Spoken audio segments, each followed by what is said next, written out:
My name is Lorette Ashbury, and I'm 35 years old. The story I'm about to share happened on a weekend in July 2024, a day that split my life into a before and an after. My boyfriend Evan and I own a small coffee shop in town. It's nothing fancy, but it's ours. We spent years building it from scratch, working early mornings and late nights, turning burned beans and empty chairs into regular customers and warm smiles. That morning, we thought it would be just another busy Saturday. Then, one by one, our plans started falling apart. Two of our employees called in sick at the last minute. One had a nasty flu, the other had some kind of family emergency. We scrambled to find replacements, but it was impossible. Weekend staff aren't exactly waiting around on standby. So in the end, there was only one option. Evan and I had to rush to the shop and handle everything ourselves. The problem was Trevor. Our son, Trevor, is 9 years old. He's sweet, sensitive, and more thoughtful than a lot of adults I know, but he's still a child. We couldn't leave him home alone. I did what I always do when I'm in a bind. I thought of my parents. They'd always said, "Whenever you need help with Trevor, just call us. We're his grandparents. We want to be there." So, trusting that promise, I picked up my phone and called them. "Mom, Dad, can you watch Trevor for the afternoon? We're short-staffed at the shop." They agreed immediately. No hesitation. "We're free all day," Mom said. "Just bring him over." I let out a long breath I didn't realize I'd been holding. Crisis averted, or so I thought. As I was getting Trevor ready to go, he came running down the hall and wrapped himself around my legs. He tilted his face up to me, eyes bright and hopeful. "Mom, can I bring my bike to Grandma and Grandpa's? Please, I promise I'll be careful." He was talking about that bike. The blue sports bike I'd bought him just a few weeks earlier for his birthday. The one he'd been dreaming about for months, pointing it out in store windows, circling it in catalogs, talking about it so often that even our barista knew every detail. On his birthday, when we rolled that bike out from the garage with a bow on the handlebars, Trevor actually cried. The good kind of crying, the kind that breaks your heart in a soft way. So when he asked if he could take it to my parents' house, I hesitated for just a second, not because I didn't trust them, but because I knew how much that bike meant to him. I reached out and ruffled his hair. "Okay," I said, "but you have to promise me you'll take really good care of it. Deal?" Trevor bounced on his toes, grinning from ear to ear. "Deal!" He sprinted to the garage like he was afraid I'd change my mind. Evan and I followed, and we helped him lift the bike into the trunk. We drove about 10 minutes to my parents' house. The whole way there, Trevor was buzzing with plans. "I'm going to race around the yard, Mom, and maybe I'll practice turning, like those cool videos. Do you think Grandpa will watch me?" His voice was so full of innocence and excitement that for a moment I felt guilty for leaving him behind at all. But I also felt safe. I truly believed my parents would treat him with the same care they should have shown me all those years ago. What I didn't realize was that the decision I made in that moment to let him bring that bike would set off a chain of events that would rip open every old wound I'd tried to bury. Back at the coffee shop, the afternoon crowd was steady but manageable. I was behind the counter pulling espresso shots while Evan handled orders and small talk with regulars. The air smelled like coffee and caramel syrup. On the surface, everything looked normal. Around 4 p.m., I finally felt my shoulders start to relax. Maybe, I thought, today will turn out okay after all. Then my phone buzzed on the counter. I glanced down and saw my dad's name on the screen. A little knot formed in my stomach. I wiped my hands on my apron and picked up. "Hey, Dad, everything okay?" What came through the speaker was not my father's usual voice. No greeting, no "Hi, Lore," no calm, steady tone. Just a harsh command barked into my ear. "Come get Trevor and take him home, right now." Before I could even process what he'd said, before I could ask why, the line went dead. He'd hung up. The phone felt suddenly heavy in my hand. Something was wrong. Not maybe, not possibly, definitely wrong. I called him back immediately. No answer. Again, no answer. Third time. Fourth. Each ring echoed in my chest like a countdown. Evan noticed the color draining from my face. "What happened?" he asked, stepping closer. "Dad just ordered us to pick Trevor up," I said, my voice shaking. He sounded furious, and he won't answer his phone. Evan didn't ask more. He just nodded, turned to our remaining staff, and said, "We have to go. Lock up the shop like usual. We'll settle everything later." Minutes later, we were in the car, racing across town. I drove faster than I should have, my hands locked around the steering wheel. My mind flooded with every worst-case scenario. Had Trevor fallen? Was he hurt? Did he break something in the house? Was Dad yelling at him the way he used to yell at me? Evan sat silently in the passenger seat, one hand gripping the door, the other resting on my knee whenever the car stopped. The tension between us wasn't anger, it was shared fear. We didn't say a word, but we both knew something terrible was waiting for us. When we pulled up in front of my parents' house, the sight that greeted me made my heart snap in half. Trevor was sitting on the front steps, shoulders shaking, his face blotchy and wet with tears. The moment he saw our car, he bolted toward me, flung himself into my arms, and clung to me like he was drowning. "Mom," he sobbed, his words tangled with hiccups. Grandpa smashed my bike. He smashed it." For a few seconds, the words didn't even make sense. They just hung there, unreal, floating in the hot afternoon air. What? I whispered, pulling him back so I could look into his eyes. "Trevor, slow down. Tell me what happened." Before he could answer, the front door opened. My dad stepped out, his face hard as stone, not a trace of guilt. My mom followed, standing just behind him, arms folded as if she too was bracing for a fight. Dad looked at me, then at Trevor, wrapped around my waist, and said in a cold voice, "Trevor needs to learn how to share. He's too selfish." The word selfish hit me like a slap. I gently pried Trevor from my waist and turned to face my father fully. "What are you talking about?" I asked, my voice low and tight. "What happened?" "What?" Mom jumped in like she'd rehearsed this. "You need to teach Trevor to share with other kids, Lorette. Hunter wanted to borrow the bike and Trevor refused. That's selfish behavior." My jaw clenched. I could feel Trevor shaking behind me, his fingers fisted in the back of my shirt. "So," I said slowly, "because he supposedly wouldn't let Hunter borrow his bike. You smashed it?" Dad lifted his chin. "That's right," he said without hesitation. "It's a lesson. He has to learn." For a moment, the world around me went silent. No cars passing, no birds, no wind in the trees, just the echo of his words. I turned my head and saw the wreckage in the corner of the yard. Trevor's blue bike, his birthday bike, lay crumpled against the wall. The front wheel was bent almost in half, spokes sticking out like broken ribs. The handlebars were twisted, the seat split open, foam spilling out. The bright blue paint was scratched and gouged. It didn't look like an accident. It looked like rage. Something hot and wild rose in my chest. "What gives you the right," I said through clenched teeth, "to destroy my son's bike? His bike, Dad, not yours, not Hunter's, his." "You spoil him," Dad shot back. "Family has to love each other. Trevor has to learn that." Love. He called this love. Behind him, just above the yard, a small security camera blinked its red light. I stared at it, and something inside me clicked. "Fine," I said, forcing my voice to stay steady. "Then let's look at what really happened. I want to see the camera footage, right now." Dad's eyes narrowed. "What do you need to see the camera for? Don't you trust me?" I held his gaze. "I want to know the truth," I said. "All of it." It took several minutes of arguing, my mother chiming in with, "Why are you making this a big deal?" But eventually, Dad pulled out his phone, opened the security app, and rewound the footage. We all stood there in the yard, me, Evan, my parents, while Trevor clung to my side. On the screen, I saw my son. He was riding his bike in the yard, laughing, circling the bushes like it was a racetrack. A few minutes later, Hunter appeared.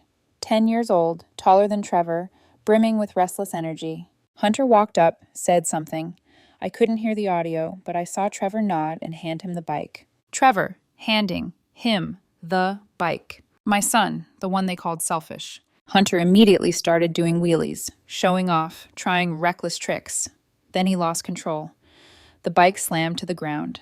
Trevor rushed over, picked it up, checked it. Hunter came back, demanding another turn. This time, Trevor shook his head. He hugged the bike close to his chest. They argued. Hunter gestured wildly. Trevor stood his ground. Then Dad appeared in the corner of the frame. Hunter ran to him, talking fast, pointing at Trevor and the bike. Trevor tried to explain, pointing at the ground where the bike had fallen. His small mouth moved and moved, desperate to be heard. Dad didn't listen. He pointed at the bike, making a hand-it-over gesture. Trevor shook his head, hugging it tighter. And then, on that little glowing screen, I watched my father lose his patience. He stepped forward, grabbed the bike from Trevor's hands, lifted it high, and slammed it down onto the concrete. Once, twice, 3 times. Each impact bent metal, snapped plastic, shattered my son's trust. Trevor in the video started sobbing hysterically. He tried to rush in, to protect the bike, but my mother appeared and held him back. Hunter stood there, watching, not even pretending to be sorry. When the video ended, no one moved. I felt like someone had placed a boulder on my chest. Slowly, I lowered my eyes from the phone to my parents' faces. "Did you see that?" I asked, my voice trembling. "Trevor did let Hunter borrow the bike. Hunter rode it recklessly and dropped it, and you punished Trevor." Dad's expression didn't change. "Either way," he said, "family has to love each other. Trevor has to learn to share and forgive. That's more important than some bike." There it was, that sentence, the one I'd heard my whole childhood, more important than some toy, more important than some jacket, more important than me. I swallowed hard. "So the lesson you're teaching," I said quietly, "is that if a 9-year-old tries to protect his things after they get mistreated, you destroy them in front of him?" Mom stepped in, her voice tight. "We're teaching him about family love. Don't twist it." I looked at Trevor, his eyes red, lips trembling. Then I looked back at my parents. I realized in that moment that something between us had broken for good. I straightened my back. "Here's what's going to happen," I said. "You, Mom, Dad, and Hunter are going to apologize to Trevor right now. If you do that, we can let this go." Dad's jaw clenched. "Apologize?" he repeated. "Why should I apologize?" "Because you were wrong," I replied. "The camera shows everything. Hunter is the one who should be punished, not Trevor." Dad's eyes hardened into ice. "No," he said. "I don't have anything to apologize for." And just like that, I knew. I was standing in front of a wall that would never move. I turned to Evan. He was watching me, waiting for my decision. "Stay here with Trevor," I said quietly. "I'll be right back." He nodded, wrapping an arm around our son. I walked out of the yard, down the driveway, and to my car. I opened the trunk and reached inside for the baseball bat I kept there for emergencies. When I turned back toward the house, the bat in my hand, my parents were standing on the porch, staring at me. They had no idea what I was about to do. I didn't say a word as I walked back into the yard with the bat in my hand. The air felt heavier somehow, like even the sunlight was watching. My dad squinted at me from the porch. What are you doing with that, Lorette?" he snapped. I didn't answer. I didn't look at him. Instead, I walked straight past my parents, past my mother's shocked face, past Hunter's wide, curious eyes, and headed toward the driveway, toward my father's silver Toyota Camry. I heard my mom's voice behind me, sharp and nervous. "Lorette, stop. Don't be ridiculous. Put that thing down." But my body felt like it was moving on its own. My heart was pounding so hard I could feel it in my throat, but my hands were steady, too steady. I reached the car, lifted the bat, and for just a fraction of a second, I hesitated. "You don't have to do this," a small voice inside me whispered. "You can still walk away. You can still try to talk to them again." Then my mind flashed back to Trevor's face when he ran into my arms, his voice cracking as he sobbed. "He smashed it, Mom! He smashed it!" I brought the bat down with all my strength. The sound of the windshield shattering sliced through the quiet like a gunshot. Glass cracked in a spiderweb pattern, tiny shards glittering in the sunlight. "Lorette!" my dad roared. But I wasn't done. I raised the bat again and slammed it into the glass. Once, twice, over and over, until the windshield collapsed inward in a rain of broken pieces. Evan was shouting my name. Somewhere behind me, I heard Trevor cry out, terrified, not of me, but of the explosion of noise and anger. My dad charged toward me, reaching for the bat. "What the hell is wrong with you?" he yelled, trying to pry it from my hands. I pulled it back, shoving his arm away with my shoulder. My chest was heaving, my hands shaking now that the adrenaline was thinning enough to let reality back in. I turned to him slowly, my voice low and ice cold. "You broke my son's bike," I said, looking straight into his eyes. "So I broke your car. Now we're even." For the first time that day, I saw something flicker in his expression. Shock, disbelief, maybe even a hint of fear. "You've lost your mind," he spat. "I'm calling the cops on you. You just vandalized my property." I didn't flinch. "Go ahead," I replied quietly. "Call them. Then I'll show them the video of you destroying a 9-year-old's bike on purpose. Let's see who they're more interested in." He opened his mouth, then closed it. I could practically see the calculation in his eyes. Mom rushed over, grabbing my arm. "Lorette, stop this now. This is insane. We can sit down and talk like adults." I pulled my arm away, more tired than angry now. "No, Mom," I said. "You had a chance to talk. You had a chance to apologize to Trevor. You chose pride over your grandson. This," I gestured at the shattered glass, "is the consequence." I looked over at Evan. He was standing with Trevor in front of the house, holding him close, whispering something to calm him down. Trevor's eyes were huge, scared and confused, but when he looked at me, there was something else there too. Desperate hope, the kind of look that silently begs, "Are you on my side?" I walked to them, my grip loosening on the bat. Evan stepped forward and gently took it from my hand without a word, sliding it into the trunk. I knelt down in front of Trevor. His cheeks were still wet, his little hands clutching the hem of Evan's shirt. "Hey," I whispered, brushing a tear from his face. "We're going home now, okay?" He nodded, swallowing hard. "Are you mad at me, Mom?" That question almost broke me. I shook my head immediately. "No, sweetheart, I'm not mad at you. I'm mad at what happened to you, and I promise you, it's not going to happen again." Behind us, Dad shouted, "You're overreacting. This is about teaching him family love." I stood up and turned toward my parents one last time. "Family love?" I repeated. "You don't teach love by destroying a child's things and then calling him selfish. You teach fear. You teach silence. You had taught me that my whole life, and I let it slide, but you are not doing it to my son." Their faces blurred at the edges as my eyes burned. "Stay away from Trevor," I said, my voice firm. "From now on, you're not just grandparents. You're toxic grandparents, and I'm not letting you near my child again." I didn't wait for their reaction. I opened the car door, guided Trevor into the back seat, and got in beside Evan. As we drove away, I didn't look back. I could feel their eyes on us, their shock like a weight between my shoulder blades, but I kept my gaze fixed on the road ahead. Inside the car, everything felt thick and heavy.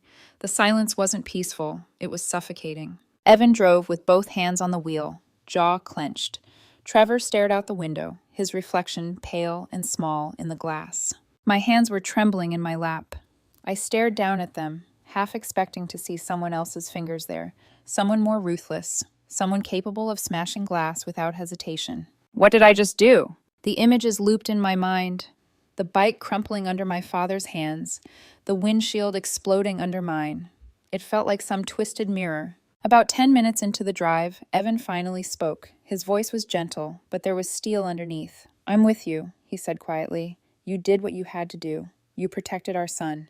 I swallowed hard. "You don't think I went too far?" He shook his head. "Lorette, your dad destroyed Trevor's birthday present in front of him. He humiliated him, refused to apologize. That bat was the only language he understood." I thought of the police. "I thought about calling the cops," I murmured. Right when I saw the bike, the first thing that came to my mind was, this is destruction of property. This is abuse. But then I imagined Mom and Dad being dragged into some official mess, the whole neighborhood knowing, them being shamed publicly. I exhaled slowly, staring at the dashboard. I wanted to protect Trevor, but I didn't want to destroy them either, so I chose something in between. I hit what they loved most that wasn't human, their car, their pride. Evan reached over and squeezed my hand. "That doesn't make you cruel. It makes you controlled," he said. "If it were me, I don't know if I would have stopped at the windshield." His attempt at dark humor earned him a small, shaky smile from me. It faded quickly, but it was there. That night, after we got home, we tried to return to something like normal. Evan made dinner. Trevor pushed food around his plate more than he ate. I kept catching him glancing at the front door, as if Grandma and Grandpa might appear. There at any second, with that cold look on their faces. After dinner, Evan helped Trevor get ready for bed, and I sat on the edge of the mattress, reading a story and pretending my voice wasn't shaking. "Mom?" Trevor whispered as I closed the book. "Yes, baby?" "Grandpa, he's not going to break my new bike, right? If I get one?" The question sliced through me. I forced myself to smile softly, smoothing his hair back from his forehead. "No," I said firmly. "He's not. Because he's not going to be around your bike. Or you. Not if you don't want him to." He searched my face for a moment, then nodded slowly. "Okay." When he finally drifted off, his small hand still curled around my fingers, I sat there in the dark for a long time, listening to his breathing. Later, after Evan had gone to bed, I went to the living room and sat on the couch alone. The house was quiet, but my mind was roaring. Old memories rose up like ghosts I'd thought I'd buried. I remembered being 8 years old, standing in our backyard with tears streaming down my face, watching my dad raise a hammer over a remote control car I adored. He brought it down again and again until the plastic shattered, the little wheels rolling away. "Maybe now you'll learn to share with your brother," he'd said. Anthony had stood off to the side, watching, a smirk hidden in the corner of his mouth. The car had broken when he crashed it into the fence, but I was the one punished for saying no afterward. Then there was the winter jacket when I was 10, the one I loved because it was warm and finally something that was mine. Dad made me let Anthony wear it even though it was too small for him. He tore it climbing over a fence, and when I cried, Dad had said, "It's just a jacket." "You're too attached to things, Lorette. We don't raise selfish girls in this house." Selfish, again and again. It didn't matter what actually happened. It didn't matter who broke what. The rule was simple. Anthony was right. I was wrong. Now, sitting in the quiet glow of my living room lamp, I realized something that made my stomach twist. My dad hadn't just broken Trevor's bike. He had repeated the exact same cruelty he used on me.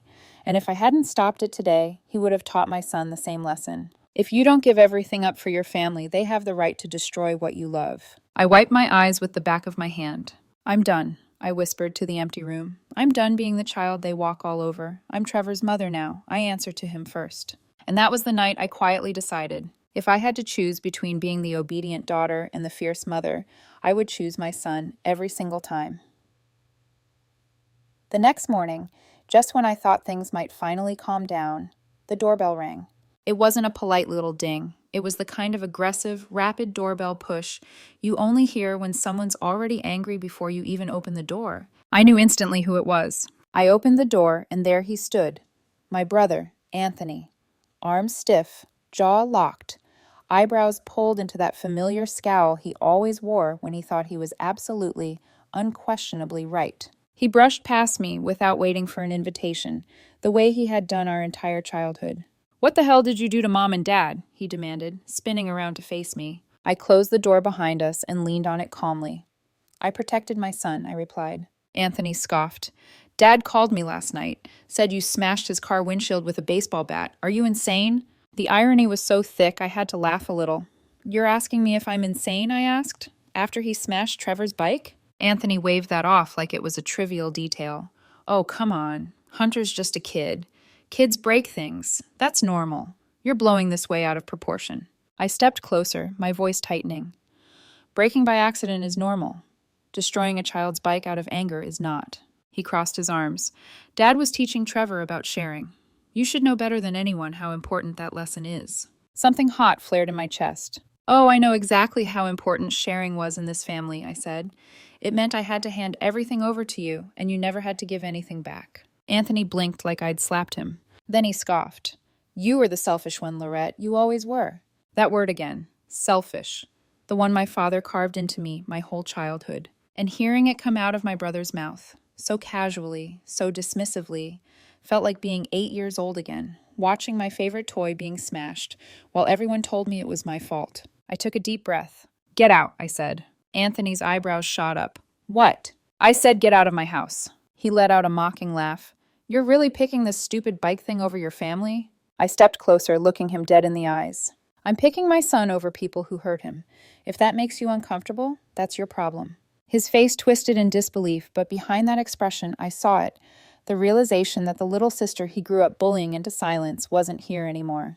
"You're going to regret this decision," he snapped. "Maybe," I replied, "but it won't be today." I opened the door and pointed outside. He glared at me for a long moment before stepping out. Then he turned, shook his head, and muttered, "Unbelievable," as he walked down the driveway. I shut the door behind him, and as soon as it clicked shut, I pressed my back against it, my chest rising and falling fast.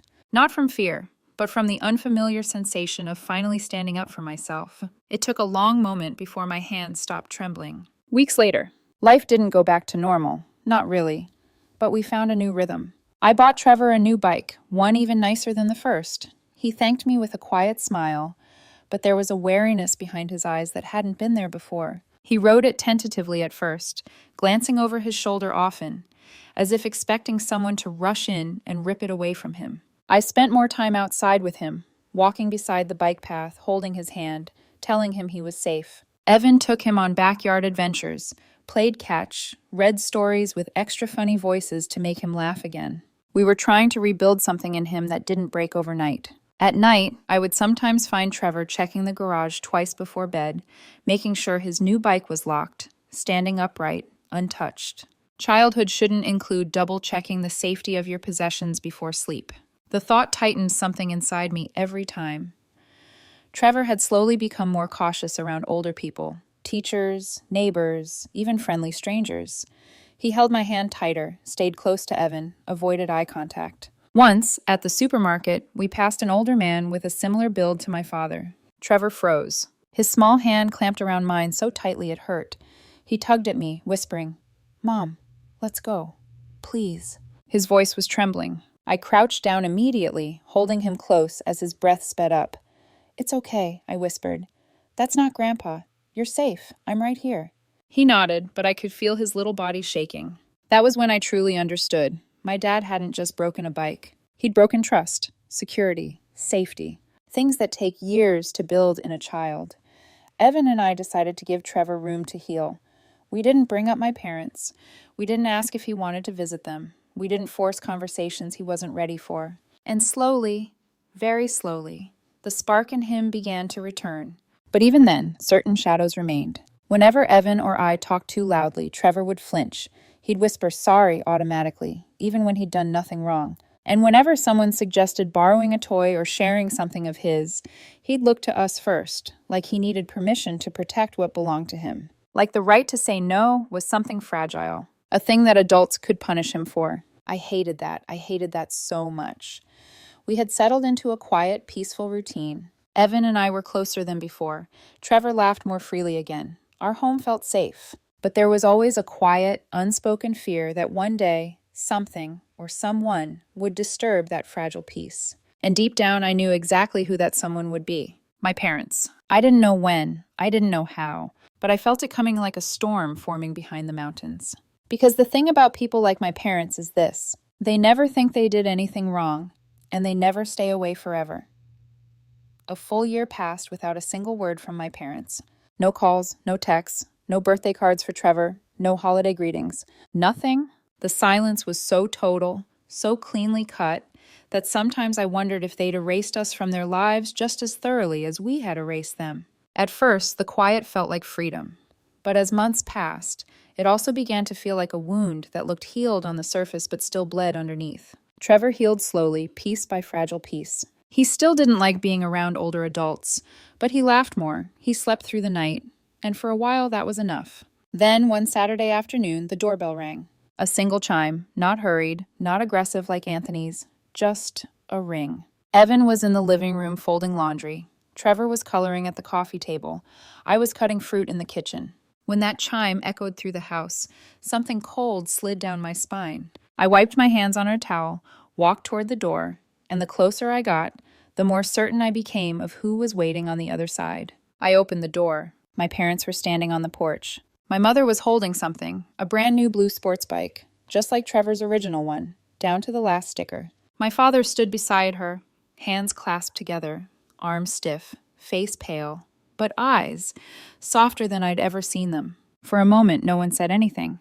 Then Mom stepped forward, her voice trembling. "Lorette, we were wrong." My breath caught in my throat. "We're sorry," she continued.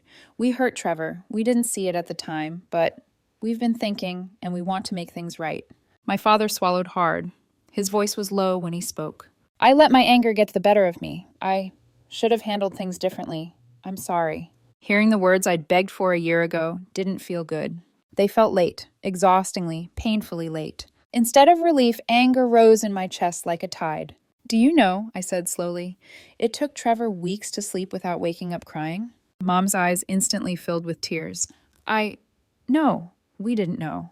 "Of course you didn't," I replied. "You didn't call. You didn't ask. You disappeared." Dad stepped forward slightly. "We thought giving it time would help." "Time?" I whispered. "It took my son months to stop checking the garage every night. Months before he stopped trembling every time he saw an older man with gray hair." Mom covered her mouth with both hands. "Oh my God." I wasn't finished. "Do you know what Trevor said when we asked if he wanted to see you again?" I asked. They both looked up at me, hope flickering desperately in their eyes. I held that hope for a second, then crushed it. "He said he was scared of you, and that he didn't want to see you ever again." Mom's tears spilled. I just want to apologize to him. Please, just let us talk to him." "No," I said firmly. My father blinked in shock. "What do you mean, no?" "You had your chance a year ago," I said, "when the video showed everything. When Trevor cried his heart out. When you refused to apologize." Dad stiffened. "We're here now, aren't we? Trying to fix things? Doesn't that count for anything?" I shook my head, not to me, and not to Trevor, Mom stepped closer, reaching for my hand. Please, Lorette, she whispered. We're old. We make mistakes. Don't punish us forever. We want to be part of Trevor's life. I pulled my hand back instinctively. Dad's face hardened again. The softness evaporated. Family forgives, he said sternly. You need to teach Trevor that. I let out a breathless laugh. Not because it was funny, but because that sentence finally broke something inside me. Family forgives? I echoed. No, Dad. Family respects. Family listens. Family protects. And you did none of that. His jaw clenched. I'm not asking you to be perfect, I continued. I'm asking you to be safe for my son, and you're not. Mom's tears turned to sobs. Please give us one more chance. I looked at the bike in her hands, a perfect replica of the one he'd destroyed. A shiny, spotless symbol of everything that was too little, too late. Buying a bike doesn't fix trauma, I said quietly. Dad stepped forward again. We'll do better this time. We'll never hurt him again. That's what you said to me, I replied, when I was Trevor's age. His mouth opened, then closed. I took a long breath. Go home, I said softly, and please, don't come back. Not without Trevor wanting it. But you're his mother, Mom cried. You can help him forgive us. I shook my head. My job is to protect him, not convince him that the people who scared him deserve another chance. Mom sobbed harder. Dad looked lost, angry, ashamed, confused, all tangled into one expression. But I didn't waver. I stepped back inside and closed the door. Not slammed, not angrily, just closed, leaving them on the porch. I stood behind the door for a long moment, listening to Mom cry, listening to Dad try to console her, listening to the sound of their footsteps as they finally walked away. When I eventually peeked out the window, I saw they had left the bike by the gate. A silent apology. A year too late. That night, I lay awake staring at the ceiling. I kept hearing Mom's trembling voice, Dad's low apology, their footsteps fading. But louder than all of that, I heard Trevor's voice. I'm scared of Grandma and Grandpa. I don't want to see them again. And no matter how many times I replayed the scene at the door, the answer stayed the same. I couldn't force him to forgive them. Not when I spent my entire childhood being forced to forgive people who never changed.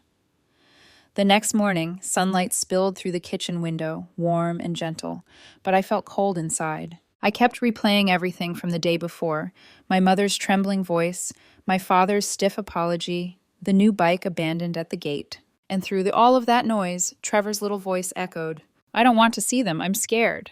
That sentence was the compass guiding every decision I made. Still, a part of me wondered if I owed him the chance to reconsider, not for my parents' sake, but for his future. So after breakfast, when Evan took the dishes to the sink, I walked over to Trevor, who was sitting cross-legged on the living room floor, building a Lego tower. I sat beside him. Trevor? He looked up, smiling softly. His smile still had that lingering shadow ever since the bike incident, but it was getting better. What's up, Mom? I took a slow breath. Yesterday, I began, Grandma and Grandpa came to the house. His smile vanished instantly. The color drained from his cheeks. He whispered, They did? Yes, sweetheart. He put down his Lego piece slowly, almost mechanically. His fingers trembled as he wiped them on his shorts. What? What did they want? He asked quietly. To apologize, I said. They brought a new bike, just like your old one. Trevor's eyes filled with confusion first, then fear. His voice cracked. Mom, did they want to see me? Yes, they did. That was all it took. His face paled completely. He wrapped his arms around himself, curling inward like he was trying to make himself smaller. I don't want to, he whispered. I don't want to see them. I don't want them here. He wasn't angry. He wasn't dramatic. He was genuinely terrified. I reached out and pulled him gently into my lap. You don't have to see anyone you don't want to, I said softly. No one can force you. Not me, not Dad, not anyone. He clung to me tightly, his small hands fisting in my shirt. Promise? He whispered. I kissed the top of his head. I promise. He nodded against my chest, and I felt the tension in his tiny body slowly ease, but not disappear. In that moment, everything became clear. Forgiveness shouldn't be forced onto a child, and trauma shouldn't be dressed up as family bonding. My decision wasn't just the right one. It was the only one. While Trevor and Evan played in the backyard, I went to our bedroom and sat on the edge of the bed. I opened my laptop, and, for the first time in a year, I shared my story online. Not with my name, not with identifying details. Just as a mother looking for answers in a world where parenting manuals don't exist for situations like these. I posted everything. The smashed bike, the refusal to apologize, the windshield, the year of silence, Yesterday's surprise visit. And then I wrote the question gnawing at my soul. Should I be the peacemaker, or should I continue to protect my son from people who hurt him? I hit post and closed the laptop. My stomach twisted with anxiety. Within an hour, the comments began pouring in. Your parents apologized. Let them see their grandson. Don't poison the kid against his own family. You're teaching Trevor to hold grudges. Kids forget. Adults should know better. You're punishing two old people for one mistake. That's cruel. Each comment landed like a small punch to the chest. Protect your child. Period. They traumatized him and refused to apologize for a whole year. Your father destroyed a child's property out of anger. That's unacceptable, apology or not. Kids don't fake fear. If he's scared, listen to him.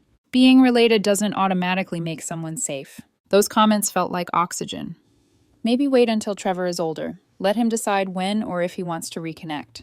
Family reconciliation should happen only when everyone feels safe. Forgiveness is a process, not an obligation.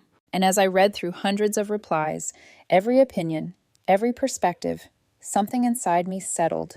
No one could give me the perfect answer, because the perfect answer didn't exist. There was only the truth. My parents' remorse came too late. Trevor's fear is still real, and my responsibility is to protect my child, not repair my parents' feelings. After putting Trevor to bed, I sat on the couch with Evan. He wrapped an arm around my shoulder as I leaned into him. You okay? He asked gently. I think so, I said. Thinking about your parents? I nodded slowly. I keep wondering if I'm making a mistake, I admitted. What if Trevor grows up resenting me for keeping them away? What if I ruin any chance he has of having grandparents who care? Evan squeezed my hand. Do you really believe they've changed? I opened my mouth and then closed it. Because the truth was hard, but simple. I don't know, I whispered. And does Trevor feel safe with them? He asked. This time the answer came immediately. No. Evan nodded. Then you have your answer. I rested my head on his shoulder, letting his steadiness ground me. He was right. My job isn't to be the family mediator. It's not to make everyone happy. It's not to fix wounds that weren't mine to create. My job is to protect Trevor, to honor his boundaries, to teach him that no is allowed, that adults don't get automatic forgiveness, that being family doesn't grant immunity from consequences. Most importantly, that his feelings matter, that he matters. Our home grew quiet for the night, but one question still lingered in my chest, heavy and unresolved. Should a parent ever reopen the door when their child is the one who closed it in fear? Maybe someday Trevor will be ready. Maybe he won't. But the decision won't be made for him. It will be made by him. Until then, the door stays shut.